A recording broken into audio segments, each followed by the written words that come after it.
My name is Gemma, and at 68 years old, I never thought my only daughter would cut me out of her wedding. The Cape Cod beach house my grandfather built has been my pride for decades. After losing my husband, I raised Amanda alone, pouring everything into her. Our relationship slowly fractured as she climbed social ladders, but nothing prepared me for that phone call. Before I tell you what wedding gift made my son-in-law scream, let me know where you are watching from in the comments below, and subscribe to hear more stories from someone who has learned life's lessons the hard way. I spent 30 years as a third-grade teacher at Oakwood Elementary in Massachusetts. Teaching was my passion, but my world changed when my husband Thomas died from a sudden heart attack, when Amanda was only 6. We had been high school sweethearts, married for 8 wonderful years before I became a widow at 34. The grief was overwhelming, but I had our daughter to think about. Single motherhood was never in my plans, but Amanda became my reason to get up every morning.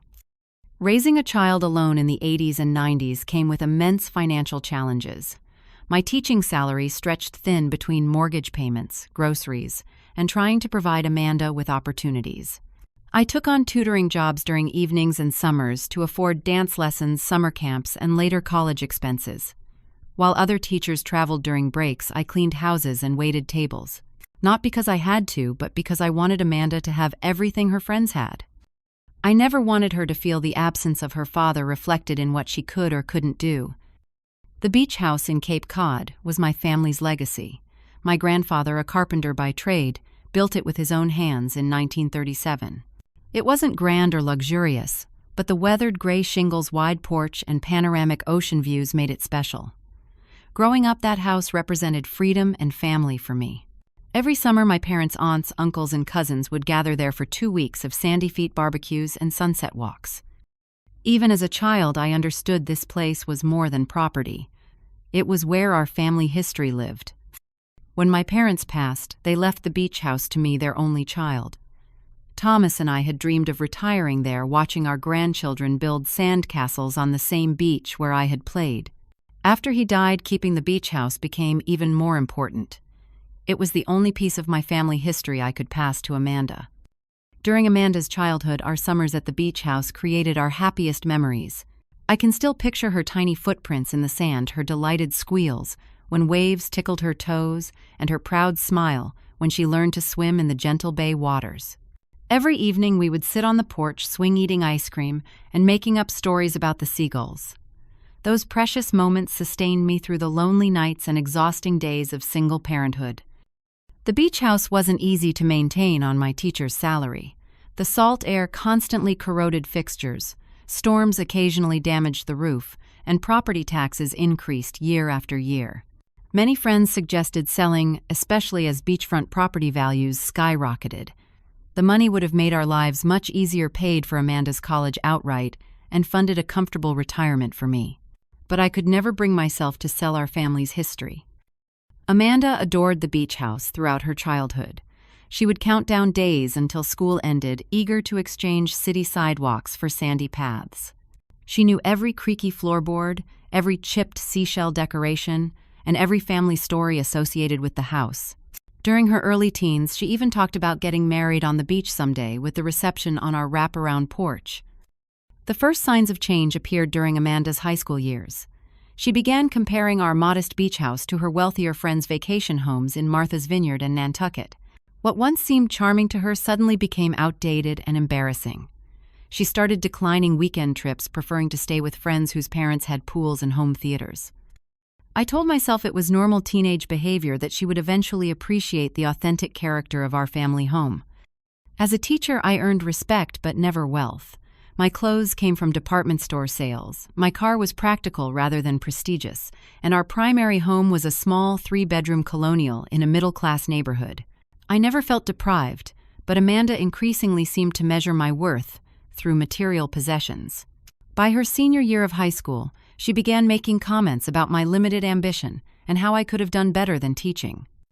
Despite the growing distance, I continued maintaining our connection through small traditions: Sunday dinners, birthday celebrations with her favorite chocolate cake, Christmas stockings filled with thoughtful little gifts.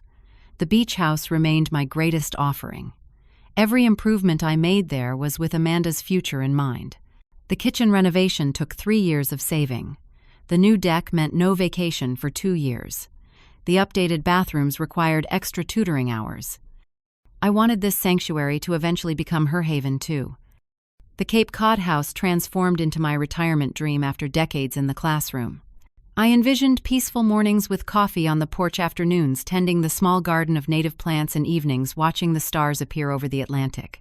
After years of raising a child alone and nurturing other people's children, this place would be my reward, my sanctuary. Little did I know how this beloved home would eventually come between my daughter and me in ways I never could have imagined. Amanda left for State University as a communications major, and our relationship shifted dramatically. The weekly phone calls I expected dwindled to monthly conversations, always initiated by me. Her visits home became shorter and less frequent. Holidays, once sacred family time, were now negotiated around her new friends' parties and her boyfriend of the month. I told myself this independence was natural and healthy, that she was finding her place in the world. During her junior year, Amanda began running with a wealthier crowd. Her new friends were children of executives, doctors, and lawyers. Spring breaks were spent in tropical resorts rather than at home. Her social media showed a lifestyle I could never provide: designer handbags, expensive restaurants, luxury cars. When she did come home, she seemed almost apologetic about our modest house, as if it reflected poorly on her rising social status.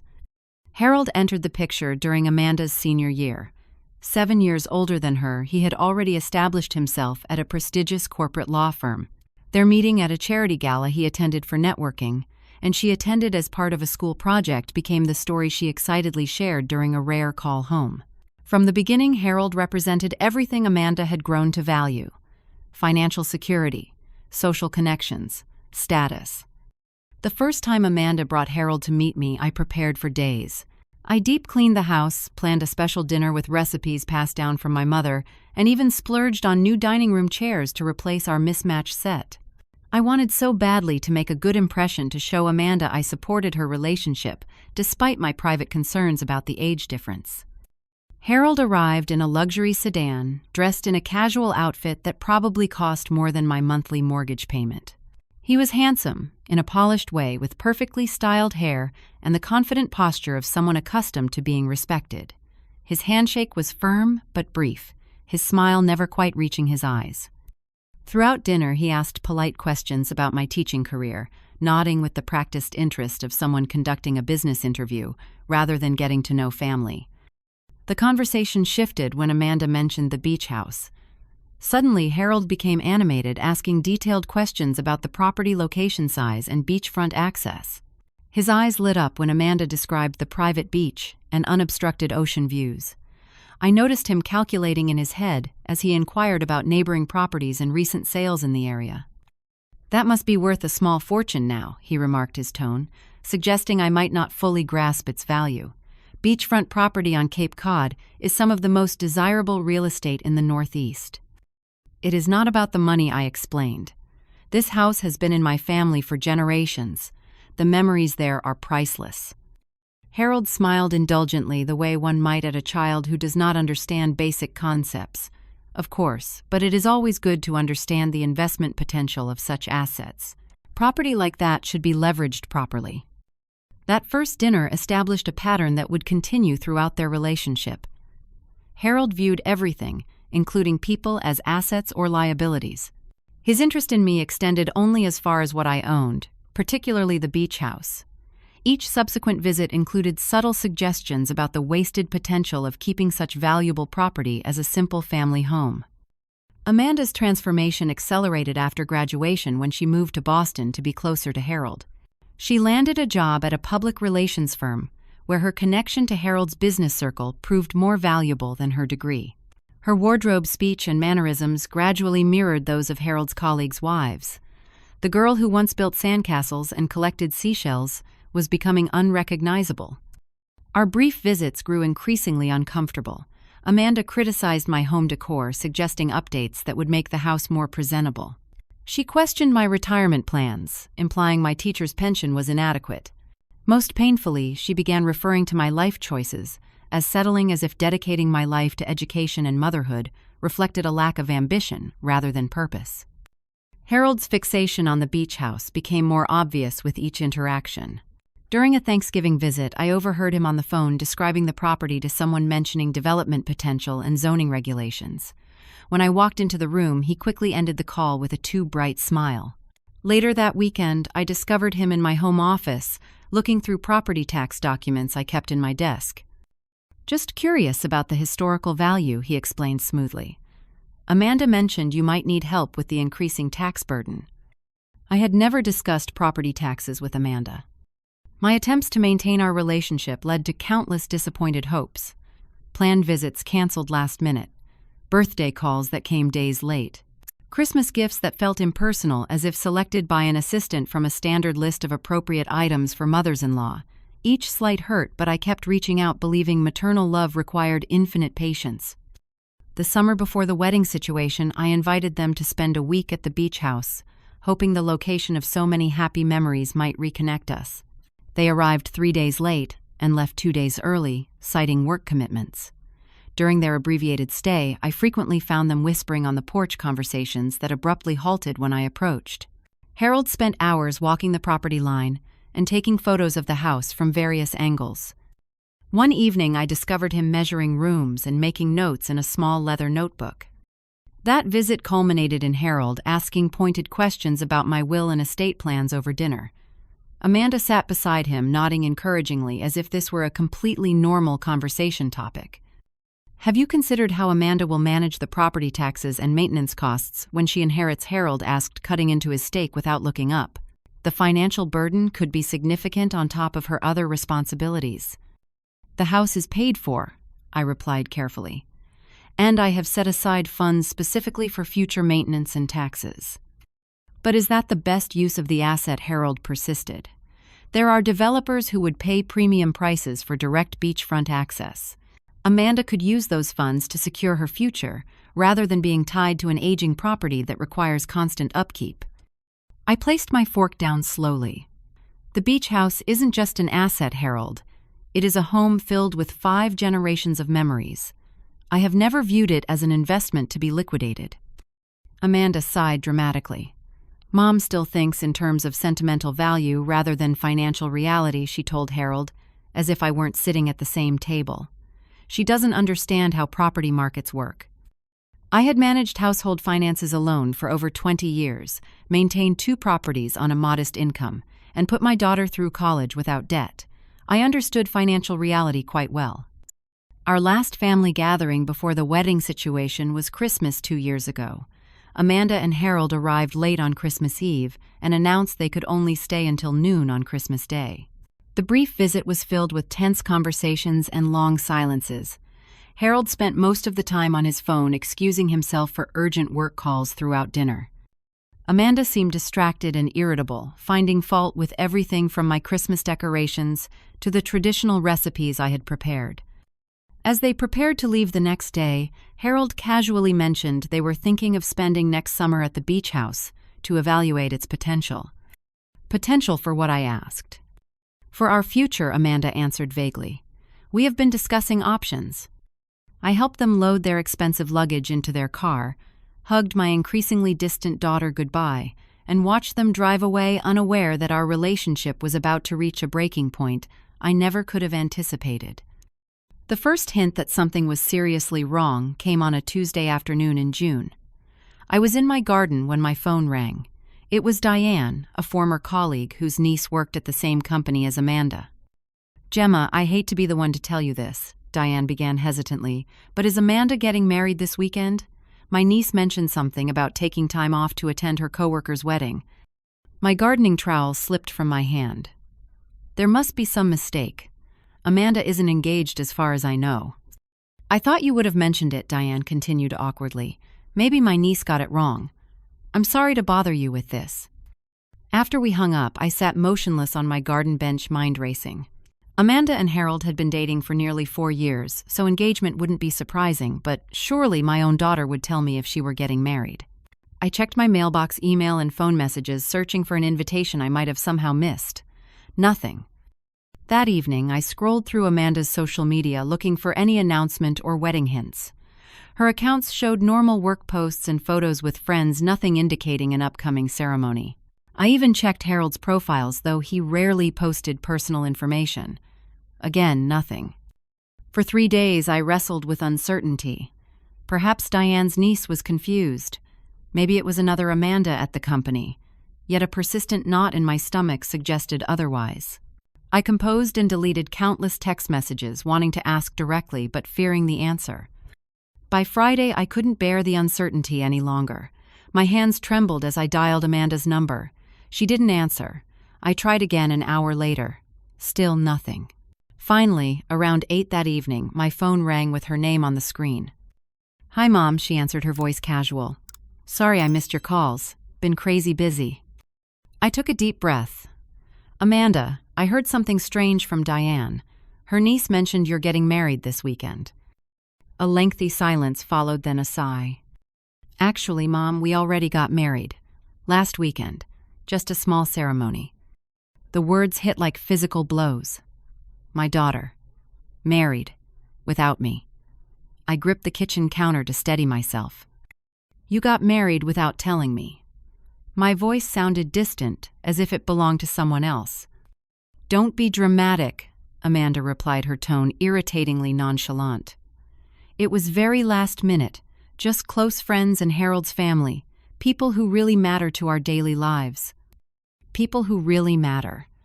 The implication that I didn't matter enough to witness my only child's wedding stole my breath. "I see," I managed. "And when were you planning to tell me?" "I'm telling you now," she answered with a hint of defensiveness. "Anyway, that's actually why I was going to call you this weekend. Harold and I want to use the beach house for our honeymoon next week. Can you mail us the keys? Or leave them somewhere we can pick them up?" The audacity of her request after such a devastating revelation left me momentarily speechless. Not only had she excluded me from her wedding, but her first contact afterward was to ask for the use of my property. "Amanda," I said carefully, "I'm trying to understand. You got married without inviting your mother, the person who raised you alone after your father died, who worked multiple jobs to give you everything, who loved you unconditionally for 29 years. And now you're asking to use my beach house." "God, Mom," she snapped, "this is exactly why we kept it small. Everything always has to be about you and your sacrifices. We already got married, okay? We only invited people who really matter. Just send the beach house keys and stop being so dramatic." The casual cruelty of her words stabbed deep into my heart. People who really matter. After decades of putting her needs first, of loving her through every stage of life, I apparently didn't matter enough to witness her marriage vows. A strange calm settled over me then, the kind that comes when pain pushes beyond tears into something deeper and more resolute. I felt my lips curve into a smile she couldn't see. "Congratulations on your marriage, Amanda," I said quietly. "I need to go now." "So about the keys," she pressed. "Can you overnight them? We want to drive down on Tuesday." "Goodbye, Amanda," I replied and hung up. I sat at my kitchen table as darkness fell, not bothering to turn on lights. My mind replayed years of memories. Amanda's first steps, school plays where I sat front row, endless homework sessions at this very table, teaching her to drive in an empty parking lot, college move-in day when we both cried. When had my daughter become someone who could hurt me so casually? That night, I pulled out old photo albums, baby pictures, birthday parties, beach vacations. In every image, Amanda's smile matched mine, our happiness seeming genuine and mutual. I traced her 5-year-old face with my fingertip, wondering if that loving child still existed somewhere inside the woman who had just broken my heart. Tears finally came around 3 in the morning, deep, wrenching sobs that left me gasping. I cried for the relationship I thought we had, for the wedding I would never see, for the grandchildren who might come someday, perhaps also kept from me. Most of all, I cried for the love I had given so freely that now seemed worthless to its recipient. Morning light found me exhausted, but clear-eyed. As I made coffee, a realization solidified. This was not an isolated incident, but the culmination of years of taking without giving, of dismissing my feelings, of treating me as a resource rather than a person. The beach house request was merely the most blatant example. Something fundamental needed to change, or this pattern would continue indefinitely. For the first time in 29 years, I decided to put myself first. The path forward wasn't yet clear, but I knew one thing with certainty. The doormat era of my life had just ended. The weekend after that devastating phone call passed in a blur of grief. I cycled through disbelief, anger, and heartache sometimes within the span of minutes. How could Amanda exclude me from her wedding? Was I really so insignificant in her life? Had I somehow failed as a mother despite giving everything I had? Sunday afternoon, I called my oldest friend Judith, a retired family therapist who had known Amanda since birth. After listening to my story, she was silent for a long moment. "Gemma," she finally said, "I need to ask you something difficult. Is this the first time Amanda has treated you as an afterthought, or is it part of a pattern?" The question forced me to confront uncomfortable truths. Amanda's dismissive treatment hadn't begun with the wedding. For years, she had taken my support while giving little in return. My birthdays forgotten, while I remembered every detail of hers. My health concerns brushed aside while I dropped everything for her minor crises. My opinions dismissed while I validated her feelings. "It's a pattern," I admitted, my voice breaking. I just kept making excuses for her. "And now she wants to use your beach house for her honeymoon, after excluding you from her wedding," Judith summarized. "What does that tell you about how she values your relationship versus your property?" The realization hit hard. She values what I can give her, not me. "Exactly," Judith said gently. "And what message would you send by handing over those keys?" "That her behavior is acceptable. That I'll always give, no matter how she treats me. Parental love is unconditional." Judith continued, "But healthy relationships have boundaries. You've spent decades sacrificing for Amanda. Has she ever truly appreciated it? Or has she come to expect it as her due just fontaine?" Our conversation continued for hours, painful but clarifying. By the end, I understood that my enabling had contributed to Amanda's entitled behavior. My constant giving without expectation of respect had taught her that my feelings were negotiable, my boundaries flexible, my love a resource to be exploited rather than cherished. Monday morning, I called my longtime attorney Martin, who had handled my affairs since Thomas died. I explained the situation and asked about my legal options regarding the beach house. "The property is solely in your name," he confirmed. "You have no obligation to allow anyone access, family or otherwise." "What are you considering, Gemma?" I wasn't sure yet, but possibilities were forming. "I need time to think. Just wanted to confirm my standing." That afternoon, I drove to the beach house, needing to connect with the place that had become the focal point of this painful situation. Walking the familiar rooms, I touched weathered furniture that had witnessed 5 generations of my family. The kitchen table where my grandfather taught me to play cards. The porch swing where I nursed infant Amanda. The fireplace mantel displaying seashells we had collected together throughout her childhood. Standing on the back deck overlooking the ocean, I finally acknowledged the truth I had been avoiding. The beach house wasn't just property to Harold. It represented development potential, investment opportunity, and significant profit if sold to the right buyers. His interest had never been in family history or sentimental value, but in the 7-figure sum the land alone would fetch. And Amanda had adopted his perspective entirely. Her occasional references to updating or modernizing now appeared in a different light. They didn't want to preserve the beach house. They wanted to capitalize on it, either by selling to developers or transforming it into something unrecognizable. The thought of bulldozers destroying my grandfather's craftsmanship of condominiums replacing our family sanctuary made my stomach turn. This place deserved better than becoming another cookie-cutter luxury development. It deserved to remain a home where memories could be made, where the simple pleasure of ocean breezes and sunset views could be appreciated. By Tuesday, an idea had begun to form. I researched local charities focusing on organizations that helped families who could never afford Cape Cod vacations. One in particular caught my attention: Seaside Memories, a nonprofit that provided free vacation weeks to families of children with terminal illnesses. Their website showed photos of smiling children building sandcastles, of exhausted parents finally relaxing, of families making precious memories during difficult times. I also contacted a coastal conservation organization that worked to preserve natural beachfront habitats from overdevelopment. Their representative explained how property donations could be structured to ensure land remained protected while still allowing for regulated human enjoyment. These conversations planted seeds of possibility. What if the beach house could serve a greater purpose? What if instead of becoming another asset in Harold's portfolio, it could provide joy to families truly in need? What if instead of being leveraged for profit, it could be preserved for future generations to enjoy? The following day brought soul-searching about consequences. If I denied Amanda access to the beach house, let alone took more dramatic action, reconciliation might become impossible. Was I prepared for permanent estrangement? For potentially never meeting future grandchildren? For holidays spent alone? These questions tormented me, triggering the maternal instinct to protect my child from pain even at my own expense. But another voice, one I had long suppressed, spoke louder now. The voice of self-respect, of dignity, of the woman who had survived widowhood, raised a child alone, built a career, and maintained a cherished family property through sheer determination.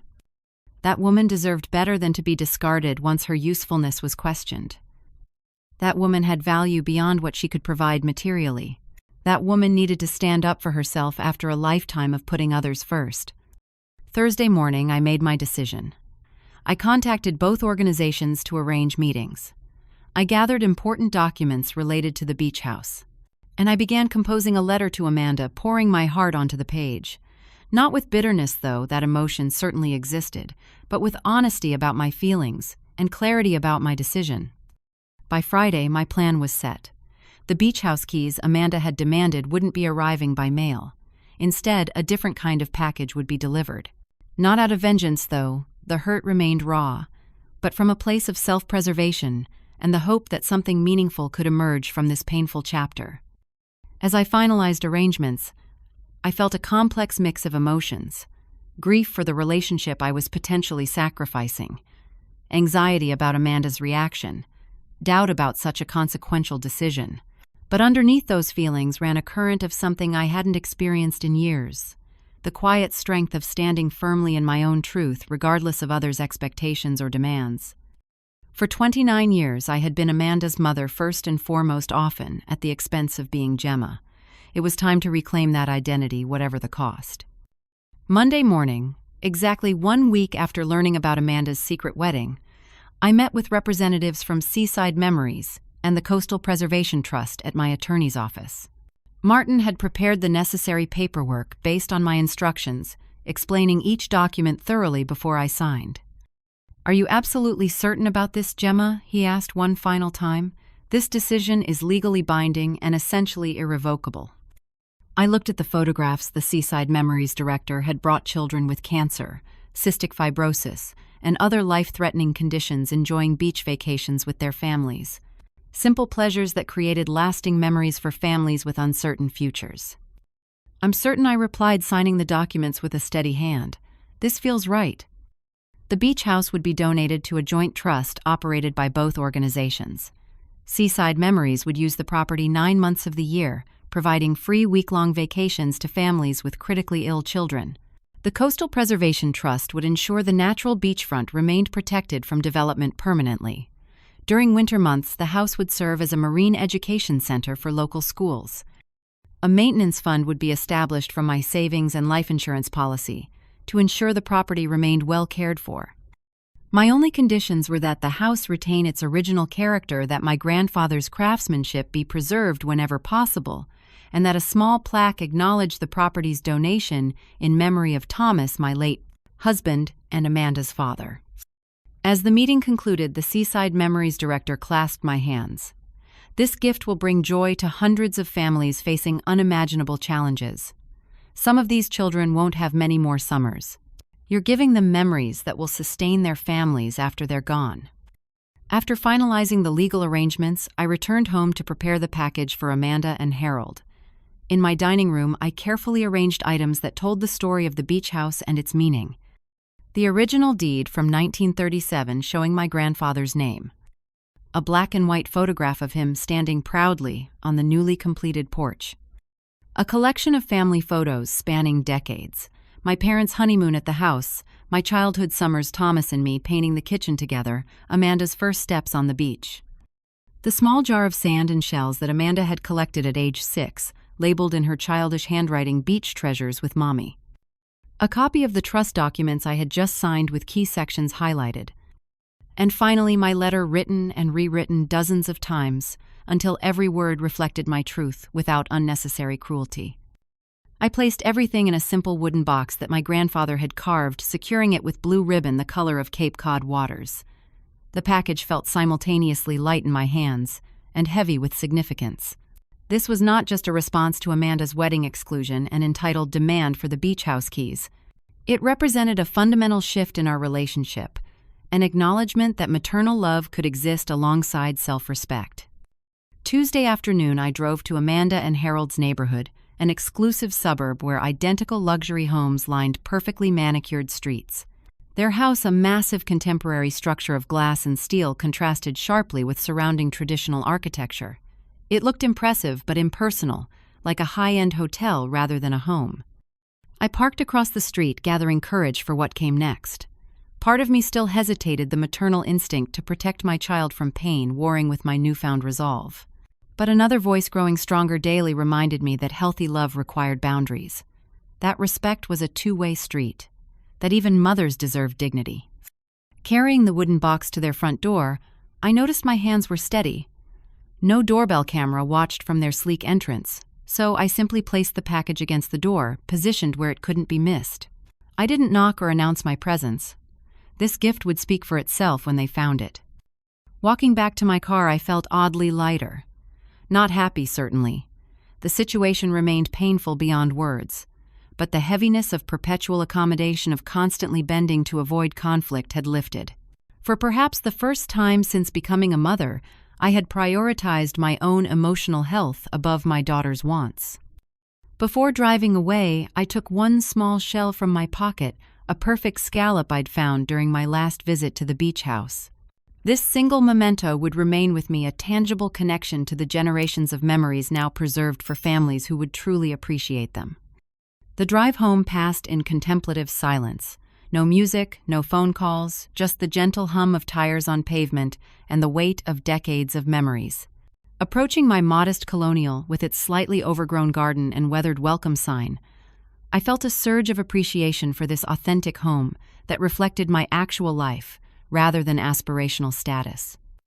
That evening, I sat on my back porch watching fireflies emerge in the summer twilight. My phone remained silent.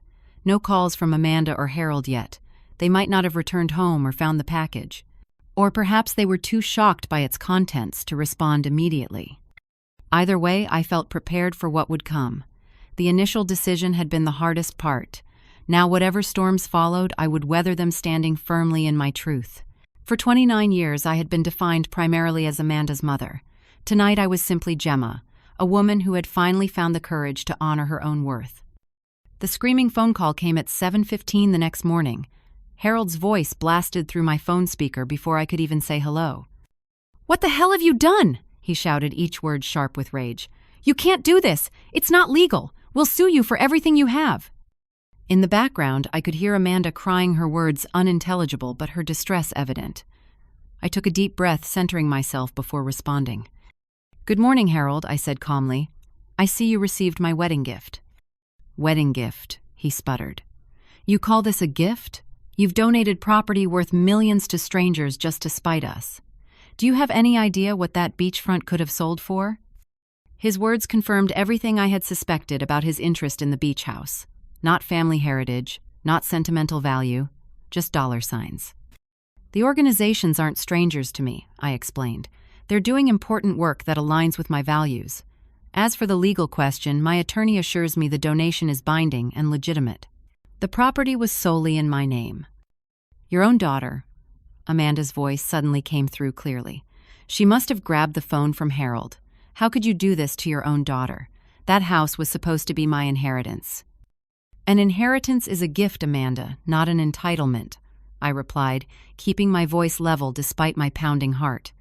"Gifts typically come with gratitude, not demands." "You've done this to punish me for the wedding," she accused. "This is the most selfish, vindictive thing you've ever done."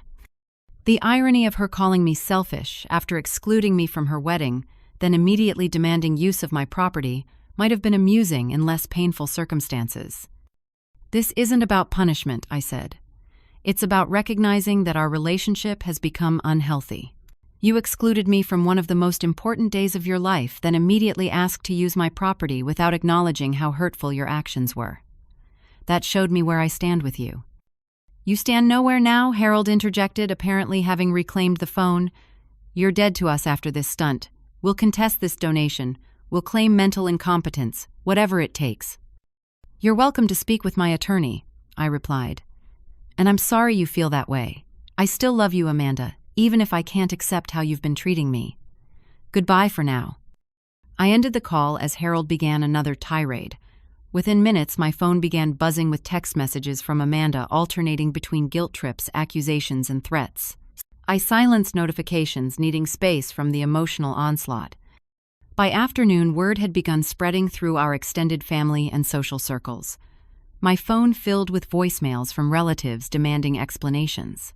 Some expressed shock at Amanda's secret wedding, others at my response to it. A few older family members who remembered the beach house's history sent messages of understanding, acknowledging the property's significance beyond its monetary value. Harold made good on his threat to contest the donation. His law firm sent an aggressive letter claiming I had acted under emotional distress and lacked capacity to make such a significant decision. Martin responded with documentation of my competence and the carefully considered nature of the donation, including notes from our multiple planning meetings. The legal challenge gained no traction. 3 weeks after delivering my wedding gift, I received an unexpected visitor. Judith arrived bearing coffee, and concern her expression troubled. "Amanda came to see me yesterday," she revealed, as we settled in my living room. "She wanted me to convince you to undo the donation. When I told her that wasn't possible, she broke down completely." My heart clenched. Despite everything, maternal instinct made Amanda's pain difficult to bear. How is she? Angry? Hurt? Confused? Judith sipped her coffee thoughtfully, and finally beginning to realize the consequences of her actions. Harold apparently isn't handling the situation well.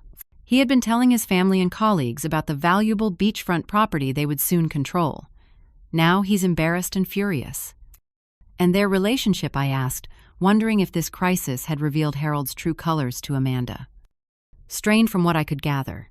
She mentioned some ugly comments he made about you that disturbed her.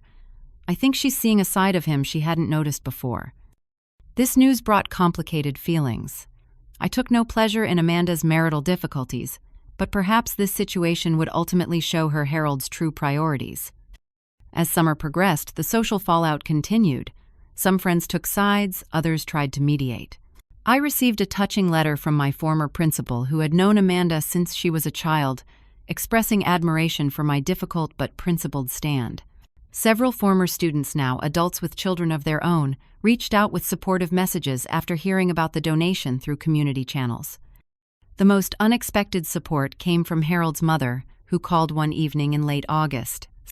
"I want you to know," she said without preamble, "that I understand why you did what you did. Harold has always been entitled. We tried to instill better values, but his father's money and connections made it too easy for him to get whatever he wanted. I love my son, but I don't always like his behavior." I was momentarily speechless. "Thank you for saying that. It means a great deal." "I also want to apologize for the small wedding," she continued. "I assumed you had declined to attend. Harold told us you weren't interested in traditional ceremonies and preferred not to be involved." The deliberate lie stunned me. I was never told about the wedding at all. Her sharp intake of breath confirmed she hadn't known. "I see. That explains a lot. For what it's worth, it wasn't much of a celebration, more like a business merger than a wedding." In September, I received the first photos from Seaside Memories, showing a family enjoying the beach house. A 7-year-old girl with leukemia building sandcastles with her parents. Her younger brother flying a kite on the beach, their mother napping on the porch swing where I had spent countless peaceful evenings. Their thank you note described it as the best week of our lives during the hardest year of our lives. Those images sustained me through the first holidays alone. Thanksgiving passed quietly with Judith and a few close friends. Christmas morning felt empty without traditional gift exchanges, but a video from Seaside Memories showing the beach house decorated for their holiday party brought unexpected joy. In January, I received a certified letter from Harold's law firm. Expecting another legal challenge, I was surprised to find divorce papers inside, with a brief note indicating they had been filed by Amanda, not Harold. While I took no pleasure in my daughter's pain, I wondered if the beach house situation had revealed fundamental truths about her marriage that couldn't be ignored. Throughout this period, I experienced waves of doubt and grief. Had I done the right thing? Had my response been disproportionate to Amanda's actions? Should I have found a less dramatic way to establish boundaries?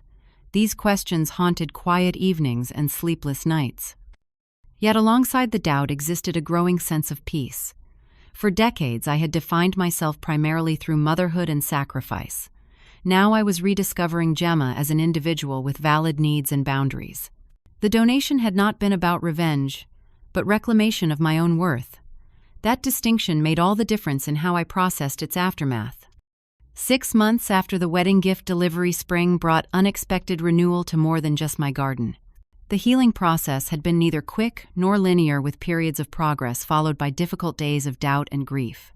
Yet, gradually, I found myself building a life defined by choice, rather than obligation, by authentic connections, rather than one-sided giving. Volunteering became a meaningful part of my new routine. Twice monthly, I visited the beach house to help Seaside Memories prepare for incoming families. Changing linens, stocking kitchen essentials, and placing fresh flowers throughout the house connected me to the property without ownership. Each visit brought bittersweet memories alongside the satisfaction of the home's new purpose. The Coastal Preservation Trust invited me to join their education committee, where my teaching background proved valuable in developing programs for local schools. Working with marine biologists and environmental educators rekindled my passion for learning and sharing knowledge. My first guided beach ecology walk for elementary students left me exhilarated in a way I hadn't felt since my early teaching days. New friendships developed through these activities, relationships based on shared values rather than history or obligation. Patricia, a retired nurse who also volunteered with Seaside Memories, became a regular walking companion. James, a widower who led birdwatching tours for the trust, invited me to community concerts and art exhibitions.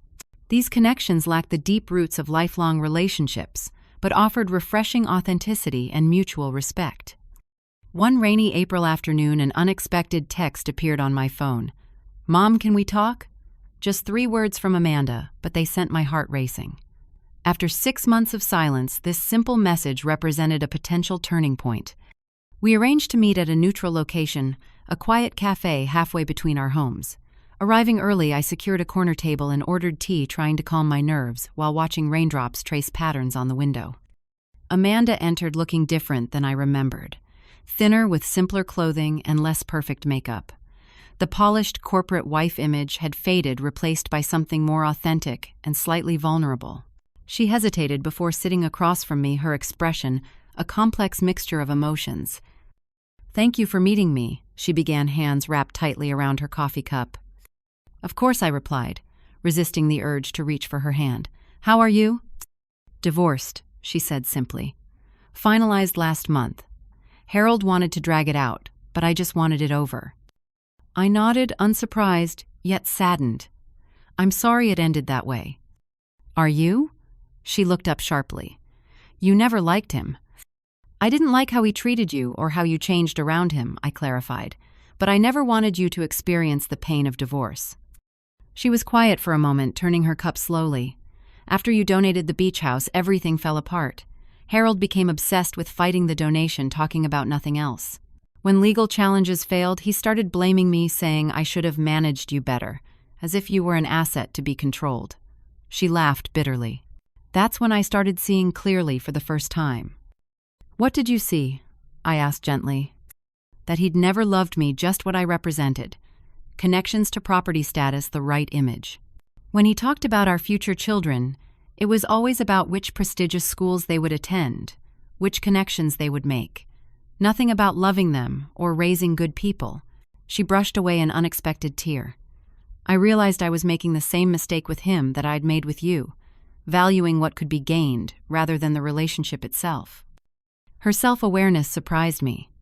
"That's a difficult realization." "It took losing everything to see it," Amanda admitted. the marriage, the beach house. I'd taken for granted my relationship with you.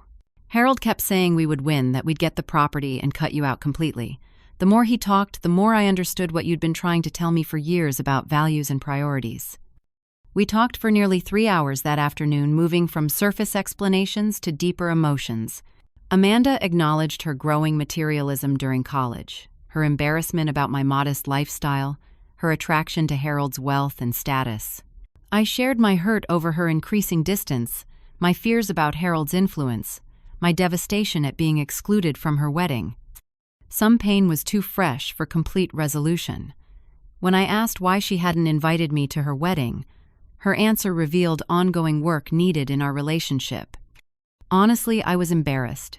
Harold's family is so polished, so connected. I worried you would say something about your teaching career or our middle-class background that would make me seem less worthy of joining their world. The honest admission hurt, but I appreciated its truth. I'm sorry you felt that way. Not that I would have embarrassed you, because I wouldn't have, but that you were carrying such shame about your upbringing.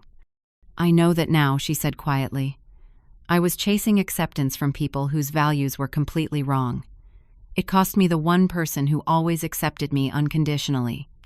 As rain cleared and sunlight broke through clouds, we reached no dramatic reconciliation, but established a tentative path forward. Small steps, monthly lunches, honest communication, realistic expectations. The beach house remained with the charitable trust, a decision Amanda now claimed to understand, though I sensed lingering regret. Over subsequent months, our relationship slowly rebuilt on healthier foundations. Amanda found a new job at a smaller public relations firm with better work-life balance. She moved from her luxury townhouse to a modest apartment, shedding possessions and pretensions, along with square footage. Occasionally, she joined me for volunteer sessions at the beach house, finding unexpected healing and preparing the space for families in need. 1 year after the wedding that I hadn't attended, Amanda and I sat on my back porch sharing lemonade and tentative laughter. Our relationship remained a work in progress, with setbacks alongside successes, but mutual respect now formed its foundation. I visited the beach house yesterday, Amanda mentioned. A family was checking in, parents with twin boys around 8 years old. One of them is in remission from brain cancer. They were so excited about the bunk beds in what used to be my room. How did that feel for you? I asked carefully. She considered the question. Bittersweet. I still miss that house sometimes, but seeing their faces, I understood your decision in a way I couldn't before. Some things matter more than ownership or investment potential. That evening after Amanda left, I reflected on the journey of the past year. The painful wedding exclusion, the entitled demand for beach house keys, the difficult decision to donate cherished family property, the months of estrangement and gradual healing. Through it all, I had learned that love without boundaries isn't truly love, but enabling. That respect must be mutual, even in parent-child relationships. That standing in your truth, while initially painful, ultimately creates space for authenticity on both sides. Most importantly, I learned that it's never too late to reclaim your worth. At 68, after decades of putting everyone else first, I had finally found the courage to expect respect alongside love. That quiet revolution had cost dearly, but paid dividends in unexpected ways through new purpose, authentic relationships, and eventually a healthier connection with my daughter. The beach house keys Amanda had once demanded now opened doors for families, creating precious memories during their most challenging times. And I had found keys to something equally valuable, a life guided by self-respect, meaningful contribution, and relationships based on mutual care rather than obligation. Sometimes the most valuable gift we can give others is refusing to be less than we deserve. In honoring our own worth, we create the possibility for relationships that truly matter, built on respect that goes both ways. That's a lesson worth learning at any age. Have you ever had to make a difficult decision to prioritize your own well-being, even when it meant disappointing someone you love? Share your experience in the comments below. And if this story resonated with you, please like, subscribe, and share it with someone who might need permission to establish healthy boundaries. Thank you for listening to my journey. And remember, it's never too late to stand in your truth.